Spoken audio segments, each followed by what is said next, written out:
ही आहे की भाजपचं सरकार बनल्यानंतर, म्हणजे अजून काय बनतं त्यांचा अजून विस्तार व्हायचा आहे, पण ते झाल्यानंतर हिंदू मंदिरच पहिली धोक्यात येतात आणि त्याच्यात हे हनुमानाचं मंदिर होतं.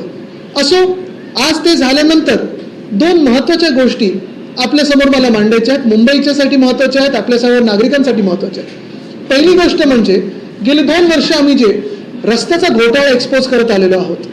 आपल्याला आठवत असेल 2022 साली असेल, 2023 साली असेल आणि ह्या वर्षी देखील रस्त्याचा घोटाळा 6,000 कोटीचा आणि नंतर देखील 6,000 कोटीचा घोटाळा आम्ही इथेच पत्रकार परिषद घेऊन लोकांसमोर आणला, आपल्यासमोर आणला.